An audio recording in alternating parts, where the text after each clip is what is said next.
Alright, I'm going to be tying a little black midge nymph that's got some pink in it that I developed when I was in Texas. I'm sure somebody's already done it. I'm not going to take credit for this, but this is just kind of a little bit of a design that I came up with. I'm going to go ahead and put my thread base in there. I'm using black 6/0 thread. I've got a size 12 short shank heavy wire Montana Fly Company hook with a 3.3 millimeter pink bead already on it. So I'm going to go ahead and lay the thread base in there, and I'm going to come back to about the tip of the hook point. Yeah, easier said than done right now. Fix my thread. Again, apologize to any of you who thought I was a professional. Go ahead and cut the tag end off. Now I'm going to take some pink bucktail. You don't need a lot. Probably about 8 or 10 strands will be more than sufficient. Go ahead and get these out. Go ahead and cut them off. Pull out the little fuzzy underbody stuff. Kind of even them up a little bit. Going to give them a little bit of a trim. There you go. I'm going to take and tie the tail ends in about where I stop my thread. I'm going to slowly work forward, winding these down. They're going to flare out a little bit, that's fine. If you have a technique to stop that, by all means go ahead.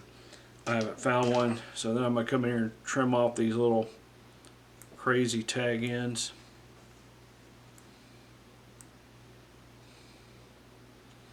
It doesn't have to be too clean because we're going to cover this body with a little bit of doving in just a second. Add some more thread wraps in there. Working back again to the bend of the tail. I'm going to take some reddish pink wire, light wire. Take a small piece of that. I'm going to stick it up into the bead head there. And I'm going to secure it. Well, that was the plan anyway. Secure this thread, working my thread back down to the base. Alright, we're going to leave that there. I'm going to take some dubbing. I'm going to use black dubbing. This is wasabi all-purpose dubbing. This is kind of a black flash crystal. You can't see it, but it does have some sparkle flash in it. Don't need a whole lot. Just kind of make a little bit of a noodle here. Wrap it onto my thread. You can always add more. If I can get that started. Come on, stay on this thread. There you go. Work the body. There you go. Building it up till it gets to the head. Add a little more dubbing up in here. There you go. My thread is really not wanting to cooperate tonight. There you go. So there's the thread body. Looking good. You can finish that. I'll just go ahead and finish that off and tie that in there. Thread behind that. Now I'm going to take a peacock curl. I'm going to make a couple of wraps back towards the back end of the hook. Secure this peacock curl, and then we're going to wrap it. And we're going to wrap it behind the thread. We're going to push the thread forward back to the bead head. You can make this as tight or as loose as you want. I'm going to do that, and I'm going to, whoop, and of course, there we go. I'll let it go. You can use hackle pliers if you want. I tend to not. I don't want it building up so fat back here on the butt. Take a couple of these out. There you go. Keep coming forward. I'm going to wrap it behind the thread. That pushes my thread back forward to the front of the hook. Make a couple wraps here, and then the thread is going to make a couple of securing wraps here. We're going to secure that peacock curl, pop that off. I will come in here and trim that. I'm going to take the wire and I'm going to go opposite direction from the peacock herl, making some loose, open, well, they're tight to the body, but open spirals, working up again to the head of the hook.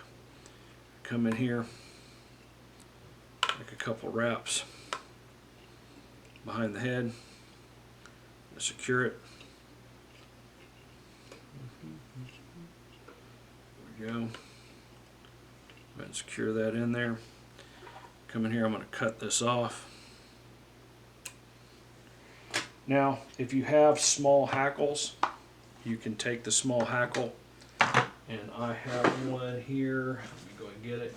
You can use a small hackle, or you could use a soft hackle. You could use even more dubbing and kind of buggy this out. Give it some gill looking stuff here. So, let me pull this. Whoop, I broke that one. That's probably not the preferred method. There we go. I like this one better here. So we're going to go ahead and strip the soft part off the end of it. I'm going to come in here, make a couple of turns to secure the hackle. Well, I say I'm going to do that. It's not wanting to cooperate. There we go.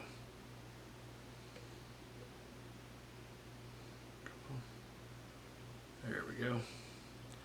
Secure the hackle. Get the thread out of the way. I'm going to go ahead and trim this tag end. Actually, I'm going to wait on that. Grab this. I'm going to make, oh, come on, pull through. There you go. Just make about 2 turns is all you need. 2 turns. And then we're going to come in here and, oh, well, again, I apologize to any of you that thought I was a professional.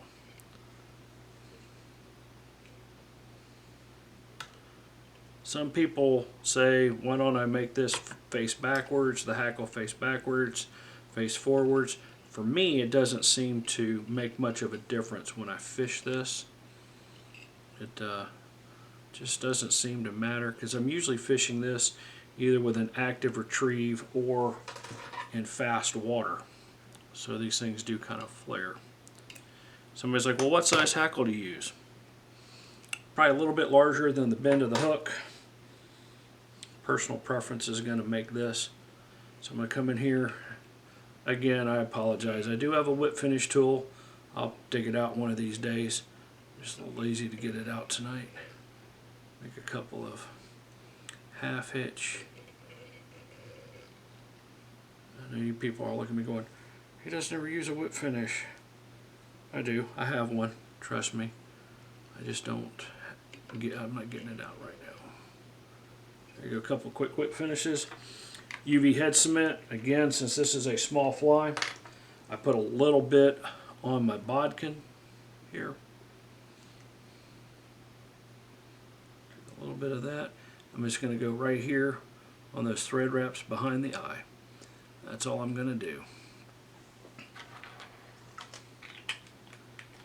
Take my UV light. You actually see how that bead head glows a different color. That'll actually show up a different color down underwater.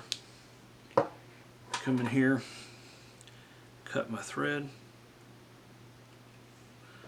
Then I come down here and I trim the tail to about half, maybe 2/3 of the length of the body. There you go. I've got one extra one in there. And if you want, you got, oh, I got some like head cement on one of the little hackles. I can trim those off. You can do whatever. But there you go. That's what I use, and I use this as a general attractor fly. Run it through swift water or with an active retrieve in still water, and it tends to work really well on multiple species.